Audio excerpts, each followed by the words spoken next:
Quickly in the papers now, you're welcome back. This is still TVC Breakfast Saturday. All right, let's check out the papers right away. Daily Trust is first, and among the lead stories on the front page, that is this disturbing report: bandits kill 30 farmers, Islamic cleric in Zamfara state, with 2 herders, 150 cattle killed in another state, a fresh plateau attack, and abductions of 9 students from Kogi Varsity. Also, Yahaya Bello agrees to appear in court for arraignment in June, and court restrains Pro-Wike lawmakers from parading themselves as assembly members.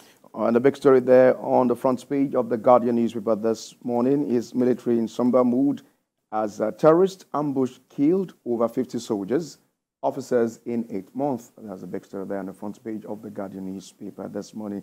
Right, even if arrest warrant was illegally obtained, Yahaya Bello should appear in court, judge rules. And also, after Dangote Adenuganyoko, Tinubu confers GCON, I beg your pardon, on Awujale at 90. Kemi? Right, Awujale at 90. Of course, that's also reflected on Saturday Punch. Happy 90th birthday to the revered monarch. In addition to that, on the front page of the Punch, coastal highway controversy is the most prominent, with Minister planning live transmission of the panel hearing ordered by the House of Representatives. He says the federal government has nothing to hide, ready to face panel, and pays compensation to 9 property owners, explaining why 2 aren't yet paid. Saturday Tribune now stops Pro-Wike lawmakers from holding meetings. Page 3 there of the Tribune newspaper this morning. APC speaks on status of defected legislators. And also, Tinubu confers second highest national honor on Awujale. PDP crisis will be over soon. That's coming from Alhaji Atiku Abubakar. Enugu government seals 100 billion naira Greek business deal. And bandits invade Kogi Varsity, abduct minor students. All the stories on the front page of the Saturday Tribune. On Silent Times, police free journalist Daniel Ojukwu after 9 days in custody. And there is also yet another angle to the Rivers crisis on why the court barred Pro-Wike speaker, 24 others, from parading as lawmakers. The picture story of the royal visit of the Duke and Duchess of Sussex, with Harry and Meghan campaigning for mental health in Nigeria. The Nation newspaper this morning: Rivers crisis deepens as police take over assembly quarters, and court restrains 27 lawmakers from sitting, acting as legislators. And EFCC urges embassies not to change visa other services in dollar. Advises foreign mission to adopt Nigeria's regulatory regime in fixing rates. Arrest warrant: court orders Yahaya Bello to appear, and says ex-governor must appear even if warrant was illegally obtained.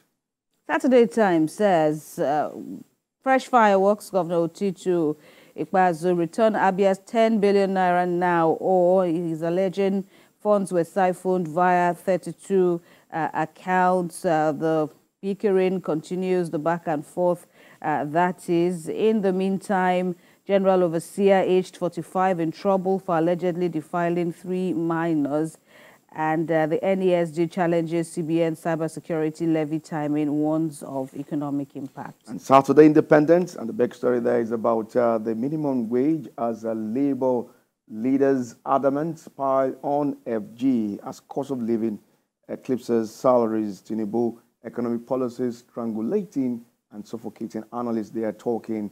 NLC explains why it insists on 15,000 package. I hope that will be realistic. And also, Yahaya Bello court set June 13 for arraignment. All the stories on the front page of Saturday Independent this morning. Right. Leadership Weekend has this spotlight on the cost of living crisis, with medical emergencies costing hospitals 200 billion naira.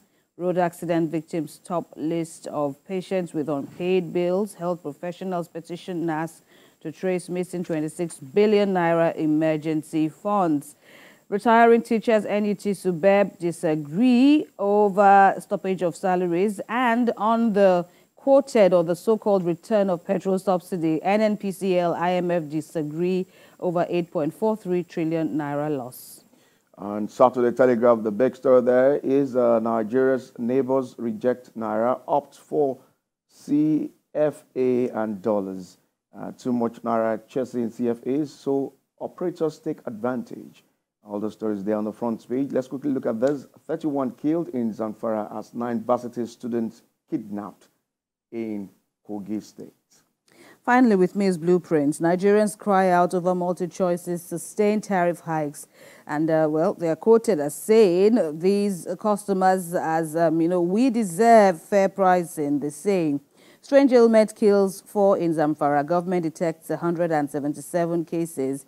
And APC to Governor Fubara in Rivers State, you can't be governor and despot in Chief of Rivers Assembly, asks him to submit himself to dictates of constitution and rule of law. And then Sports CAF Player of the Year, Lukman tipped to succeed Osimhen and transfer. We have Chelsea unwilling to meet Napoli's asking price for Osimhen. All the stories there on the front page of Sporting Live this morning.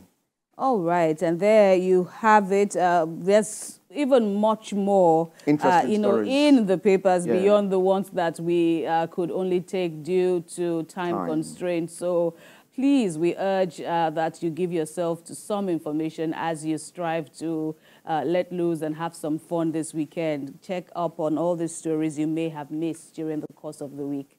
All right.